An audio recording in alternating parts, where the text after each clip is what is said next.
হে WhatsApp viewers, কেমন আছেন সবাই? আশা করি সবাই খুব ভালো আছেন। আজ মহাশিবরাত্রিতে কলকাতার অন্যতম শিবধাম ভূতনাথ এবং তার সাথে মোটা মহাদেবের মন্দির ঘুরে দেখতে চলেছি। সুদূর তারকেশ্বর পেরিয়ে যেখানে লক্ষ ভক্তের সমাগমে পূর্ণতা পেয়েছে আজকের দিনটি। তো হর হর মহাদেব বলে শুরু করা যাক।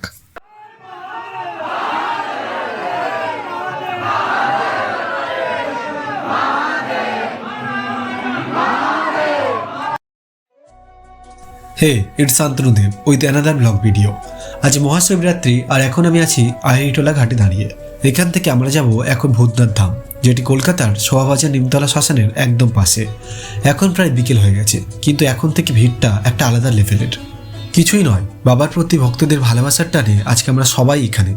সেই যে তারকেশ্বর যাওয়ার মতোই সবাই গঙ্গা থেকে জল তুলে বাঁক নিয়ে ভূতনাথের উদ্দেশ্যে রওনা দিয়েছে।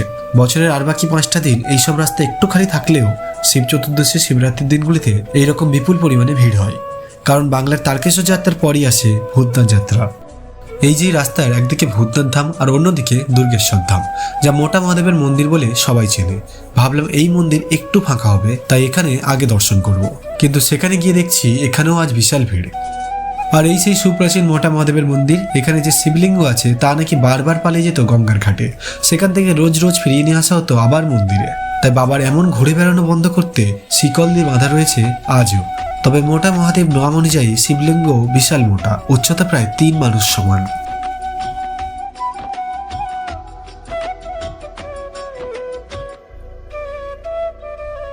ছেলেদের থেকে মেয়েদের লাইনটা খুব তাড়াতাড়ি এগোচ্ছে।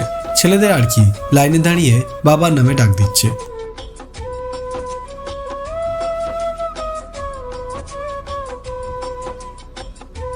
শেষে আমাদের লাইনটাও ছাড়লো, এগিয়ে চললাম। কিন্তু মন্দির প্রবেশের আগে ক্যামেরাও বন্ধ করতে হবে যে।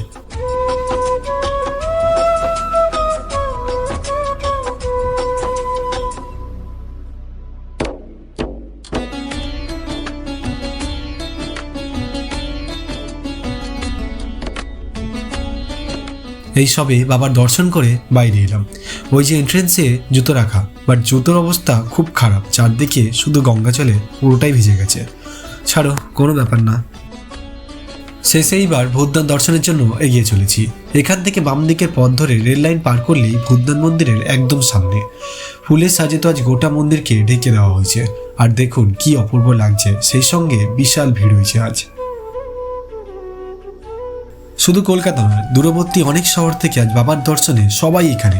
ভিড় ঠেলে রাস্তার একপাশে এই মামার কাছে জুতোখানি রেখে সবার সাথে এগিয়ে চললাম।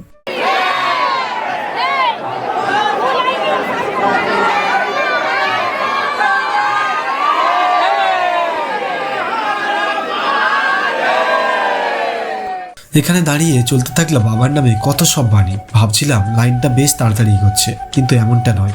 বাইরের থেকে ভিতরে মনে হয় লোক সংখ্যাটা আরো বেশি। আমাদের শহরের ভূতনাথ যাত্রা ওই তারকেশ্বর যাত্রার মতোই কোয়াইট ফেমাস। 300 বছরের এক ঐতিহ্যের পুরানো মন্দির। এই মন্দির বিখ্যাত ভস্য আরতির জন্য। এখানে মৃতদেহের পুরানো ছাই দিয়ে চলে বাবার আরতি, যা চলে আসছে সেই প্রাচীন সময় থেকে। দেখতে দেখতে মন্দির প্রাঙ্গণে প্রবেশ করলাম।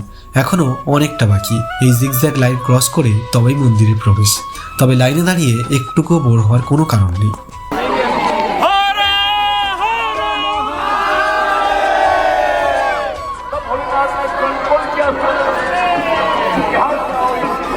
একটু এগিয়ে গেলে চোখে পড়বে অগ্নিকুণ্ড আর বাবা মহাদেবের প্রিয় নন্দী।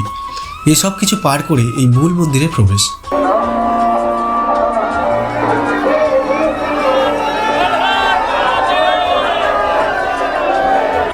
এখন প্রায় সমস্ত মন্দিরে ক্যামেরা বা ফোন কিছুই অ্যালাউ করছে না, তাই ভিউয়ার্সকে বাবার দর্শন করানোর যে ইচ্ছেটা সেটা অসম্পূর্ণ থেকে যাচ্ছে।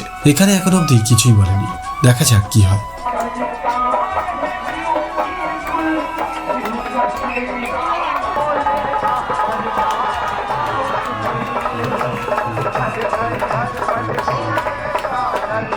একদিকে গঙ্গা আর তার পাশে ভূতনাথ ধাম। বিকেলের গঙ্গাটাও খুব সুন্দর লাগে। কোনো একদিন একটু সময় পেলে অবশ্যই ঘুরে দেখব। বলে না, তীর্থযাত্রা কিংবা ভ্রমণের কোনো বয়স হয় না। ইচ্ছে থাকলেই মানুষের ভিড়ে সকলের সাথে মিশে পৃথিবীর সবটা দেখতে পারবে। ঘরে থেকে বাইরে বেরোলেই আপনি আর একা নয়।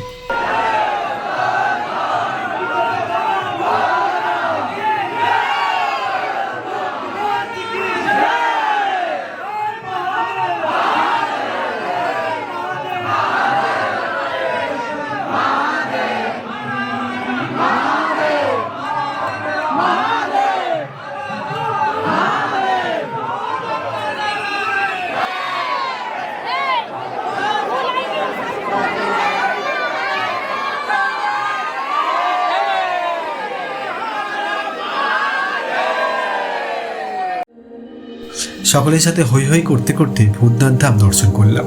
একটু ভিড়ভাট্টা হলেও সম্পূর্ণ জার্নিটা একটা স্মৃতি। আজ তাহলে আসি, দেখা হচ্ছে আবার, সঙ্গে থাকবেন সকলেই।